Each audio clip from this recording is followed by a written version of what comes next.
Hello and welcome to Scholar Fedu. This is our UTME prep series where we provide relatively detailed solutions and explanations to the UTME questions. And in this recording, we're looking at the UTME questions for chemistry for the year 2012.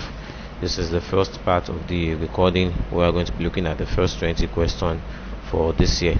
If you're new to the channel, don't forget to subscribe to our channel, like and share our content. You can also visit our website at scholarlife.com to practice the UTME exam and modular quizzes for free.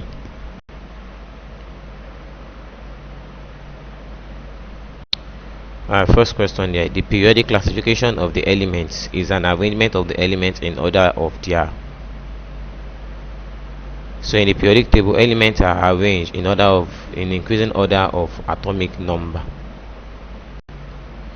Next, if 1 liter of 2.3 mole per dm cube sulfuric acid is poured into a bucket containing 10 liters of water and the resulting solution mixed thoroughly, the resulting sulfuric acid concentration will be. Alright, so this is the current concentration of the sulfuric acid. If this acid is poured into a bucket of water, a bucket containing water, then of course the concentration of the acid is going to change. It will not remain the same. So this option 2.2 m here is correct. It is not, is wrong, rather is out of it. The concentration of this acid has to change. Okay, the concentration of an acid will change on dilution, so it will change. Okay. So the question now is now calculating what will now be the concentration of the acid. We can tell that because we are mixing it with water, the concentration is going to reduce. Okay, it's going to reduce. So the question is, to what will it reduce? All right. Now, like I said, the concentration is going to change, but the number of mole of the acid is not going to change. The number of mole of the acid before and after dilution remains the same thing, and the number of mole is given as the concentration times the volume. Okay, the concentration C times the volume V. Now these are the initial values that we have. The initial concentration, which is 2.2 mole per dm cube. Okay, this is the initial concentration, and the initial volume is 1 liter. Okay, 1 liter of this acid. That's what we have to begin with. Now after dilution, the concentration is going to change. So the final concentration now we don't know, just question mark. But the new volume now is going to be, the volume of the acid is going to become 1, which is the original volume, plus the volume of the water that we are mixing it with now. Okay, so the new acidic solution is going to be of volume 1 plus 10 liter, and that will be 11 liter. Alright, we then say the number of mole, the initial number of mole is equal to the new number of mole after dilution. So for the initial, remember that number of mole is concentration times volume. So the initial number of mole is going to be initial concentration times the initial volume, equal to the final number of mole is going to be the final concentration times the final volume. So we then substitute these values here. Okay, this is VI, the initial volume. So we have 2.2 times 1 is equal to the final concentration times the final volume, which is 11. So this times 11 is 11 CF. 2.2 times 1 is this. If we divide both sides by 11, you'll be getting is 0.2. So the new concentration of the acid is 0.2 mole per dm cube. Next question, we have a diagram here. In the above experiment, the litmus will initially, that is this litmus paper here, it will initially turn blue. Okay, so initially turn blue. Why? Now here we have solid ammonium chloride. Okay, when the solid ammonium chloride is heated, under it will decompose into ammonia gas and hydrochloric acid. So this ammonia gas is going to leave this medium. As it is leaving this ammonia is a base. Okay, and bases, they turn litmus blue. Okay, they will turn a red litmus blue. So it will turn this damp litmus paper, it will turn it blue.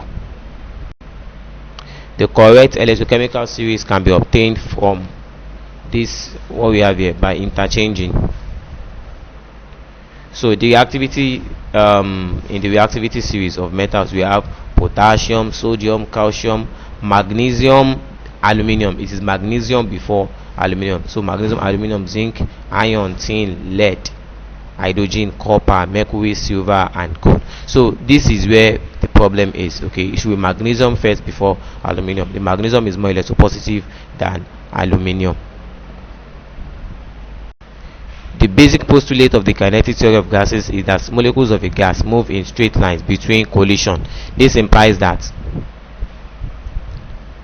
the collision of gas particles is perfectly elastic. Okay, it's perfectly elastic. It means that there is no energy lost in that collision. On which of the following is the solubility of a gaseous substance dependent? It is dependent on all of this, on the nature of the solvent in which you are dissolving it, on the nature of the soda, that is the nature of that gaseous substance itself, also on the temperature. Okay, the solubility of a gas, and generally even liquids and solid depends on temperature, and it also depends on for the gas it also depends on pressure. Which of the following statements is correct about the periodic table? The valence electron of the elements in the periodic table increases progressively across the period. Now, as you go across the period, you are going from group 1 to group 2 to group 3 to group 4. Now, those groups that you are having, the number there, the group 1, group 2, is the number of the valence electron. What we call valence electron is the electrons in the outermost shell of an atom. Okay, the electron in the outermost shell of an atom. As for group 1 element, they have 1 electron in the outermost shell. For group 2 they have 2, for group 3 they have 3, for group 4 they have 4, like that. So that number of valence electron increases across the period as they are going from group 1 to group 2 to group 3 down to group 8 or 0. Next, the boiling of fat and aqueous caustic soda is referred to as, this is called saponification. Okay, it's called saponification. It is a soap making process. Which of the following pairs of substances will react further with oxygen to form a higher oxide? Alright, that is sulfur dioxide and nitrogen oxide. Okay, sulfur dioxide reacts with oxygen to form sulfur trioxide.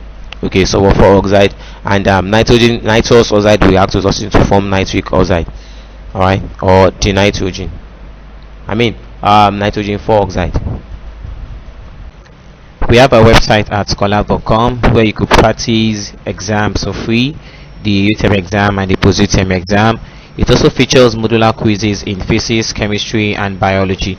So if you've studied a topic in any of the subjects and you want to test your understanding of the topic, you can head on to our website at scholar.com and take modular quizzes for free. Also, if you sign up on the website, it has a personalized dashboard where you could use to check your progress in learning.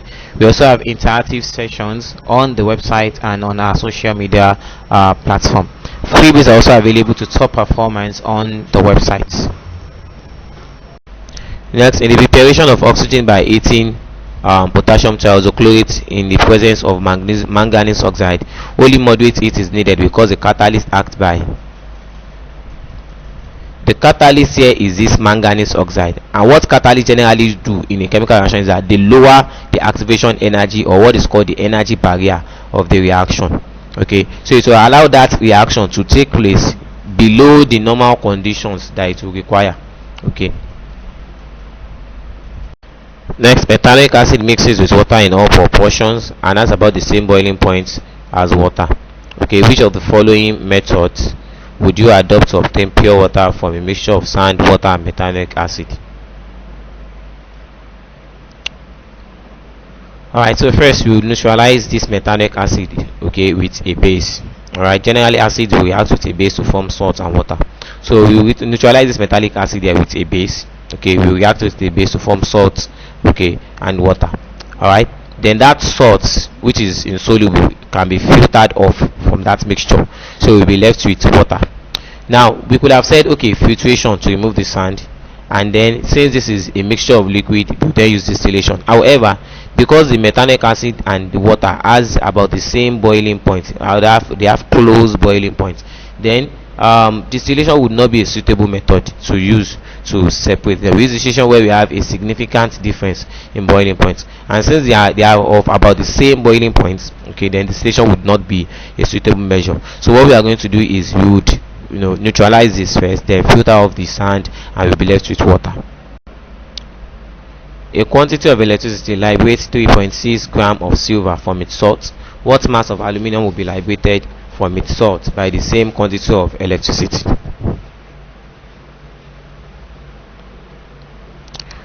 Alright, so the oxidation number of silver is 1. The oxidation number of aluminium is 3. Okay, is 3. What this means is that to liberate 1 mole of silver, you need 1 Faraday of electricity, and to liberate 1 mole of aluminum, you need 3 Faraday of electricity. All right. So 1 mole of silver, and you require 1 Faraday. Well, that 1 mole of silver is 108 gram. Okay, that's the atomic mass of 1 mole of silver. It is 108 gram, and 1 Faraday of electricity is 96,500 coulombs. Okay, so if it will take this amount of electricity to liberate 1 mole, which is 108 gram, then to liberate 3.6 gram, you are going to need 3.6. That 3.6 divided by 108 multiplied by 1 Faraday, and that will be 3,216.7 coulombs. So this will be the quantity of electricity that is required to liberate 3.6 gram of silver. All right. Now, so this is what we have here, 321.6 gram. Okay. Now the question is to the amount. We want to find the amount of aluminum that will be produced. Okay, the amount of aluminum that will be produced with this quantity of electricity. So I have mentioned here that to produce 1 mole of aluminum, you need 3 Faraday of electricity, and that 1 mole of aluminum is 27. Okay, 27 gram. That is the atomic mass of aluminum. So you say 27 grams of aluminum will require 3 times 96,500 coulombs of electricity. Okay, let the mass of this silver be the mass of the aluminum that will be liberated by this. Sorry, the mass of aluminum that will be liberated by this quantity of electricity, let it be Y. I hope you understand the question here. The question is that a quantity of electricity that liberates 3.6 gram of silver, they also use it to liberate aluminum. So the question, okay, to liberate aluminum. So what we want to find is what will be the mass of aluminum that is to liberate. And I have calculated here that the quantity of electricity that liberated this 3.6 grams of silver is this one here. Okay, this 3,216.7 coulomb. We now want to know what is the mass of aluminum that this same quantity of electricity would liberate. So you are representing that mass of aluminum as Y. Alright, if you cross multiply here, you are going to have 27 times this 3,216.7. This is equal to 3 times 96,500 times Y. By the time you multiply all of this, you'll be getting 289,500 Y equals 27 times this, it will give us this. Then we divide both sides by the coefficient of Y here, and we have Y to be equal to 0.3 gram. So the quantity of electricity that produced 3.6 gram will produce 0.3 gram of aluminium. Suitable reagents for the laboratory preparation of nitrogen are, that will be sodium deoxynitrate. Okay, sodium deoxynitrate and ammonium chloride. So this can be used to produce nitrogen gas. The sodium chloride reacts with sodium deoxynitrate to produce ammonium deoxynitrate, alright, and silver and sodium chloride. Then this will undergo further reaction to produce the nitrogen gas. Yeah, the nitrogen gas plus hydrogen and sodium. The number of electrons in the valence shell of an atom of atomic number 14 is. To get that, we are going to write the electronic configuration of that atom. Okay, see this, it has an atomic number 14. Its configuration using the KLML. Okay, using the KLML configuration will be 284. So the last number here is the number of valence electrons that I have in it, which is 4 here. What volume of oxygen will remain after reacting 8 cm cube of hydrogen gas with 20 cm cube of oxygen gas? So this is a question on stoichiometry. In order to answer this question here, first we need to write the equation of the reaction between that hydrogen and oxygen to produce water. So in this reaction, we see that 2 moles of hydrogen reacted with 1 mole of oxygen. This is what we really need to focus on. 2 mole of hydrogen reacted with 1 mole of oxygen. Now the number of mole is directly proportional to the volume. Alright. Now if you are saying that you need 2 times this mole, 2 times of whatever oxygen you have to react with hydrogen to produce water. If you are now using 8 cm cube of oxygen, you are using 8 cm cube if you are using 8 cm cube of hydrogen, there are 2 ways we can say this. Okay, there are 2 ways we can say this. We can say that whatever you have of oxygen, you need 2 times of it of hydrogen for this reaction. Okay, or whatever you have of hydrogen, you need half of it for oxygen. Now if you are using 8 cm cube of hydrogen gas, that means the amount of oxygen that you're going to need, the volume of oxygen you need is half of that 8, which will be 4. Now you are now using 20 cm cube of oxygen in the reaction. So it means it is only 4 that is going to react with that hydrogen. Alright, so the remaining is going to be the residual oxygen. That will be 20, the volume of the oxygen you are using, minus the 4 that is actually used up in the reaction. So you are left with 16 cm³ of oxygen. You can also join our online tutorial classes for different classes. We have tutorials for students in SS1, 2, or 3. We also have for UTME candidates, for JAMB candidates, for students who want to write the JAMB or the UTME exam, and for those who want to have the post-UTME exam after the UTME exam, and also for candidates that are sitting for WAEC exam or GCE or NECO. And we offer this tutorial on various platforms, so you could join us on WhatsApp or on Telegram, you could be on Zoom or on Google Classroom. So we have various platforms where we take our tutorial. The links to join the platform are available on our website at scholar.com, or you could also check it out in the video description below. If one of the following oxides is reacted with hydrogen or carbon using a Bunsen burner, it is not reduced to the metal. Which one is it? That is magnesium oxide. Okay, magnesium oxide. It is not reduced to a metal. Okay, when it's oxide, when it is heated with hydrogen or carbon using a Bunsen burner. Next, the name for the compound above is, the given compound is 2-methylbutane. Okay, 2-methylbutane. If you count the number of the parent atom in it, there are 4. Okay, and since all the bonds in it is single bond, then this is an alkane. Okay, it's an alkane, and the parent atom has the parent carbon, rather the parent compound has 4 carbon atom. 4 carbon atom, that is but. If it is 1, you have met. Okay, 2 you have et, 3 you have prop, and 4 you have but. So you know this is butane. Then this substituent on it, this CH3 here, is on the 2nd carbon atom. Okay, it is on the 2nd carbon atom. So you see this is 2-methylbutane. An aqueous solution of a metal M gives a white precipitate with sodium hydroxide, which dissolves in excess sodium hydroxide. With aqueous ammonia, the solution of M also gives a white precipitate which dissolves in excess ammonia. Therefore, the cation in M is, the cation is zinc.